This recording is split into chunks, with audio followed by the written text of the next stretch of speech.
So we'll solve these box diagrams, and then 5 plus x is just 5 plus x. Wahoo. Right? Pretty. I mean, there's not like terms, so you just gotta leave them separate. How about these ones, where I tell you what they multiply to, but now we gotta find, and when I tell you what they add to, we find the original pairs. What times what is negative 36, but adds to 0? 6 and negative 6. You can flip flop these in whatever order you want. Doesn't matter. How about this one? Negative 8 and 3. Negative 8, positive 3. What about 16 and negative 10? Negative 8 and negative 2. What? And negative 6 and adds to positive 5. This is my favorite one. Negative 1 and 6 or 6 and negative 1. Off with reminding you of some special patterns. Hopefully we remember. We're all hidden factoring today, folks. So let's try to remind you of some special patterns. One of them is the difference of two perfect squares. So if I ask you to factor, the difference of two perfect squares would be something like, if you have a squared minus b squared, two perfect squares, this can be rewritten as a plus b, a minus b. Was one special factoring pattern. If they're perfect square roots, you can just find the square root of each of them and fit them into this nice pattern. We'll see some examples down here in just a second. We also have what is called a perfect square trinomial. If your factor fits the following, a squared plus or minus, well, let's say plus or minus to make it easier, plus or minus 2 times a times b plus b squared, that's the same as a plus or minus b squared. There's 4 examples on the front side. So if there's, say, if it's just a binomial, there's 2 terms, hopefully you're thinking immediately difference of 2 squares. So for example, 3x squared minus 108. We could factor this thing if you started by, well, before you do any special patterns or any of that stuff, we want to see if we can't factor out what's called the greatest common factor, the GCF. Is there anything in common amongst all the terms? Yeah, 3 goes in each of them. So first start by factoring out 3. So we'll write a 3 in front since it's the GCF, and now divide every term by 3. We'll undistribute that 3. And what's left over when you divide out the 3?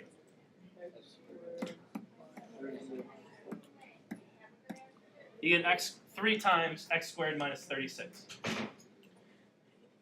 This should ring a bell, and this should be sending off alarms saying difference of 2 perfect squares. Because you know the square root of x squared. What's the square root of x squared? X. What's the square root of 36? 6. So these are 2 perfect squares being subtracted. So that means we should be able to write this as 3 times 2 groups. X plus 6, x minus 6. Find the square roots, and we'll fit them into this form. Okay. Now I quickly factor 2. X plus 3, x minus 3. R squared plus 14r plus 49. Well, let's see if we fit into this pattern. Do we have something that's a perfect square to begin with? Yes. Yeah. Do you have something that's a perfect square to end? Yeah. So if you found the square root of each of these, what's that? R and 7. If you multiplied them together and doubled it, would you get the middle term? 7r, so 7r doubled is 14r. Yeah, we would. That means this fits a perfect square trinomial pattern. Which means we could find, which means our a and b should be r and 7. And the middle term's plus, so our factor will be a plus. And this is the same as r plus 7 squared. Again, you can always check your work by using FOIL or using chart multiplying, whatever it is you want to do. Multiply this back out, and you should get your original answer as your check to see if it works or not. Okay, see if these patterns actually work. Here's a little more complicated one. I mean, not complicated, but this is a little more dicey one. Is there? Well, I see a bunch of coefficients. Is there anything in common amongst all three terms? No, not really. 3 doesn't go into 4, and 4 doesn't go into 9, so not really. Well, then let's check. Is this a perfect square trinomial? What's this? Is this a perfect square? Yes. Okay. What's its perfect square? 2x. Okay, that's just 2x squared. Is this a perfect square? Yes. Yeah, that's just 3 squared. What if you multiply them together? You get what, 6x? And doubled it. That's 12x? Yes. That's 12x? Okay, so it's negative. So if it was minus twice of this, then what'll that mean for our factor? We'll subtract inside. So if the middle term's minus, then we'll have, say, each term and subtract them squared. Is the perfect square trinomial pattern. If you have a trinomial that doesn't fit any of those patterns, then you're going to have to do something else. You could use some old strategies you already have for sure. You already have the old guess and check method. You've already got the, some of you, how many are familiar with the split the middle term method of factoring? Anyone familiar, heard of that thing? You can split the middle term and factor by grouping. That one's weird. That's kind of weird, yeah. Some people have seen it, some people haven't. It's a method. Some of the, like, I think some of the people at Mill Creek teach that, which is fine. I mean, it works. What we're going to do is actually very similar to that idea. But we're going to do what I call the box and diamond, because we're going to be use both. We're going to use kind of a box like chart multiplying, and we're going to use the diamond from the diamond problems to solve. Okay.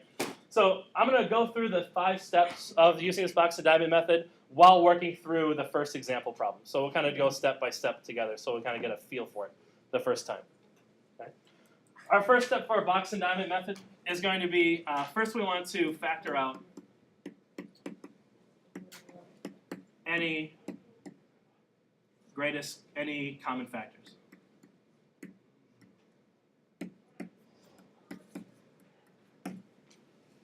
Step 2 is we're going to create ourselves a diamond problem.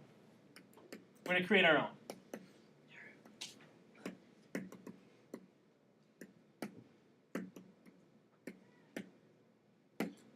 And the method for doing that is the following. We're going to make ourselves a diamond problem. Okay? The multiply box we're going to get by multiplying the quadratic term, the first term, and the constant term, which is the last term. So in the multiply box of our freshly created diamond problem will be the multiplying the first and last terms. So in this case, we'll have negative 55x squared is the multiply box of this diamond problem. In the adding box, we'll put the linear term, or the middle term. Okay? Middle term goes in the adding diamond spot. Multiply the outsides goes in the multiply box.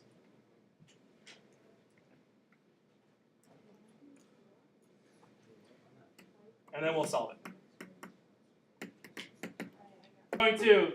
So we're going to set up, now we'll draw a multiplying chart.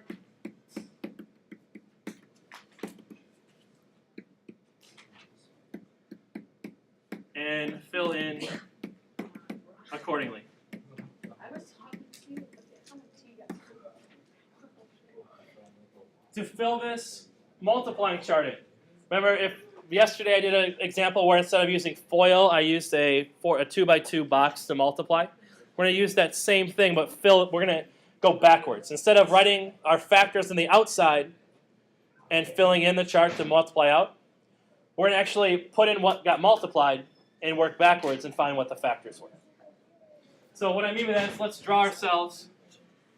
To draw our chart here, we'll draw a 2x2 box.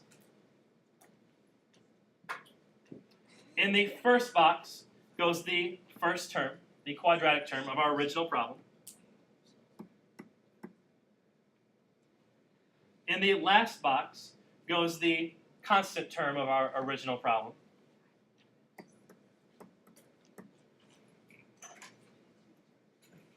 And in the missing boxes, in whichever order you so choose, go the answers to your diamond problem. In these boxes go the answers to the diamond problem, however you want to write them. Whether you want to put negative 11 up here, and 5x down here, or flip-flop it, it doesn't matter. Okay? Draw and fill it in, then factor out the GCF for each row, greatest common factor, and column, greatest common factor. So find what's the largest thing in common in each row and column, and write it on top and bottom. Write GCFs above and to the left. What remains are your factors. We'll create this diamond problem. We'll solve the diamond problem. Now we'll go on to the second half. Let's make ourselves a 2x2 chart. What goes in the first box? The first term, so 2z squared. What goes in the last box? The last term, 12. And what goes in the missing two boxes? The answers to the diamond problems, yeah. So whatever order you want to put them in. I'll go 8z and 3z. You can do it the opposite way, you'll get the same answers. Step 4 was let's find the GCF, or what's the biggest thing in common amongst each row and column. So let's start with this first column. What's the biggest thing in common between 2z squared and 8z? 2 z's. How about between 3z and 12? What's the biggest thing in common between 3z and 12?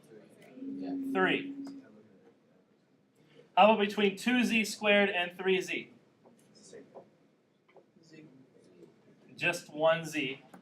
This 2 and 3 don't have anything in common. And then how about between 8z and 12?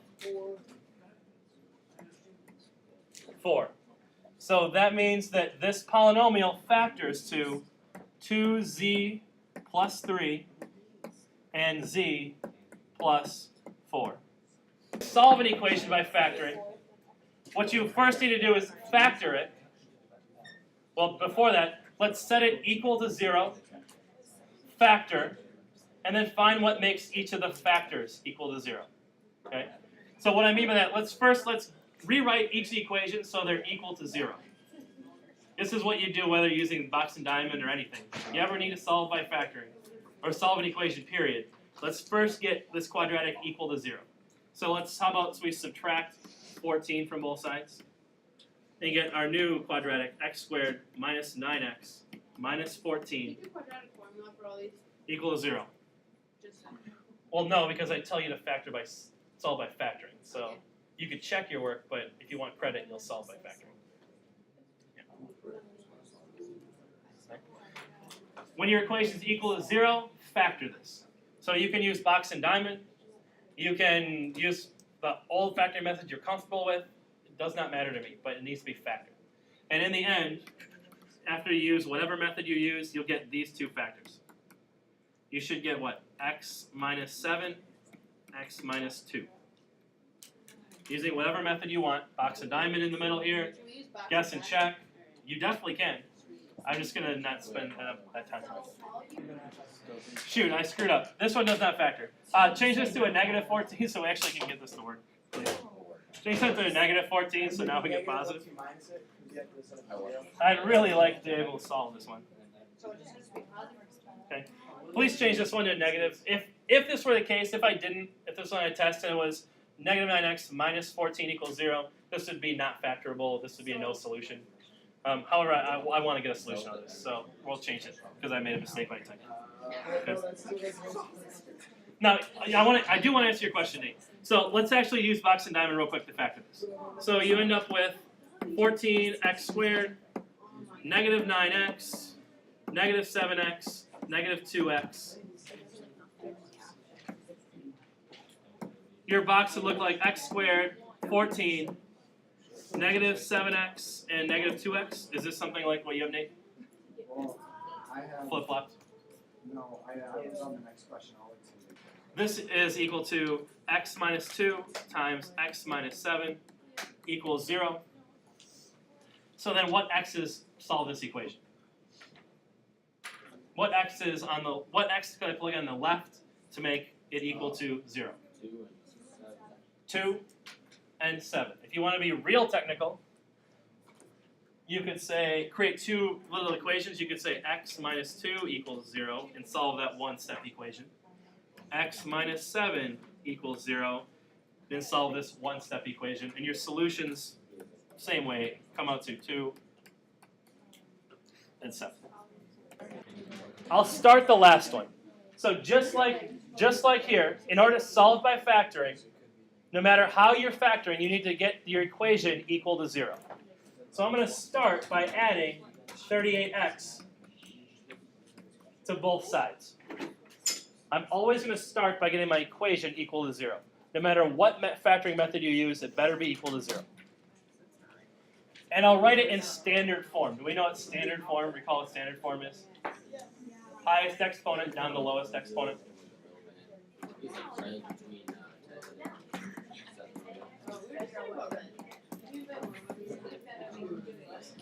You're here. No matter what factoring method you're using, factor out what's in common before you go any farther. Anything in common between 8x squared, 38x, and negative 10? 2. Barring some factors, it should be pretty similar.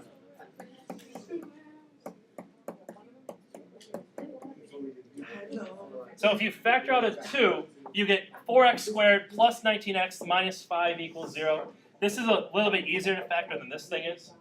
And from here, you could use box and diamond if you want.